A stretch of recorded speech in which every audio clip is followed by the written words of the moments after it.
Today, I'll be turning this liquid molten glass into this hot, spiky, triangular glass bag. This is my first ever YouTube video, so please let me know how I can make it better. The first step to making this bag is making all those spiky cones. I've got to make 30 cones, exactly. Not easy to do because they're so triangularly angular, and glass really wants to be round and smushy and curvy. So what I have to do is roll out the glass, cut it, and then add a jack line with my diamond shears. Typically, a jack line is done with a tool called the jacks, but in this case I'm using my diamond shears because the piece is so small. And the jack line is just that little constriction there that tells the glass where to break off later. Here's a nice wide shot of my shop. When I make 30 spikes, I put them in this annealer to cool overnight so they don't crack. Now, it's my job to turn these conical spikes into angular spikes, triangular spikes. I do this using the diamond saw. The tile saw, some people call it. The tile saw, instead of being sharp, actually has little tiny industrial grade diamonds along the edge. And it makes a very rough cut. So after I'm done with using the tile saw, I have to do this. I have to grind them on the flat lap. All these tools take a lot of water to keep the dust down and reduce the heat from friction. Now I take all those little cones and I put them in the garage.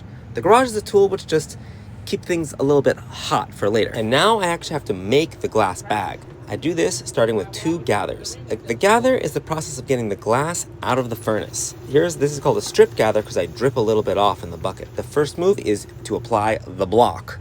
The block creates a cool skin on the outside of the glass and shapes into a nice round Q-tip shape.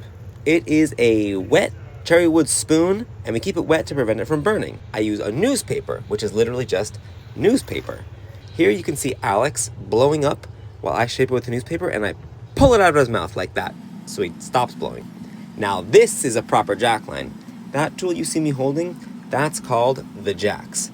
They say it's designed after old sheep shears, but I honestly don't believe that.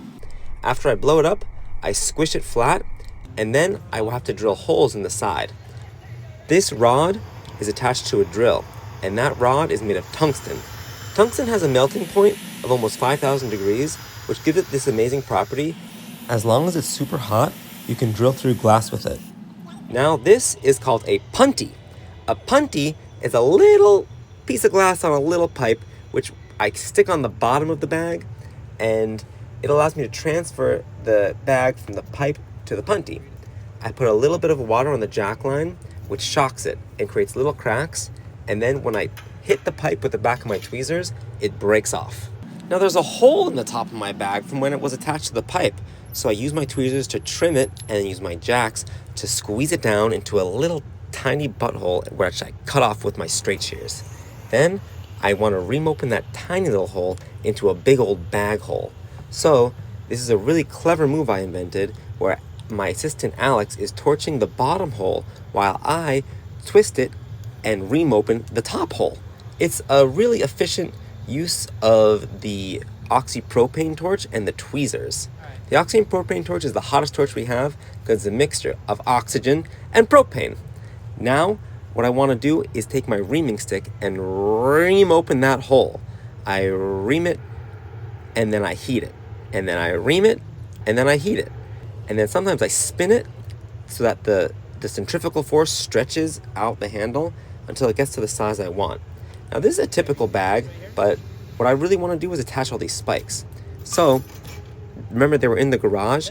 Alex goes with this ring and sort of picks them up, and I stick them onto a spot that I had already pre-torched with the oxypropane torch. Here you can see Alex preheating the cone in the garage. I'm preheating the bag with the oxypropane torch, and I grab the stick with the diamond shears and then boop, just sticks it on. And then sometimes I'll push it on a little more with my cherry wood paddle. Cherry wood is a great tool for the hot shop because it doesn't stain the glass or leave any kind of ash or char. Here you can see I light the torch, I pick a spot, I get it glowing orange hot. Alex will come over with the cone, I'll put the torch down, I'll grab the diamond shears, grab the pipe, and I'll just boop, stick it right on there. And then I push it on to make sure it's securely fashioned, just like whatever. And then here goes another one, bloop.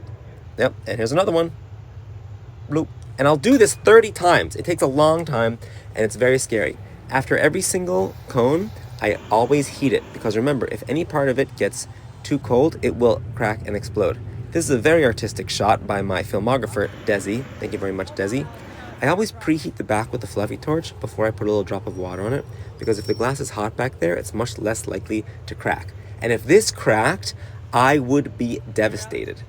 Okay, I'm very carefully gonna put a little drop of water just on the punty, but not on the piece.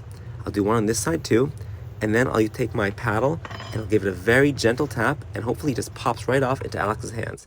There it is, and that's the final piece. Thank you so much for watching. I really hope you'd enjoyed it. Like I said, this is my first ever YouTube video, so if you have any suggestions for how to make it better, just please leave it in the comments, and just subscribe if you want to subscribe. You don't do it if you don't have to do it.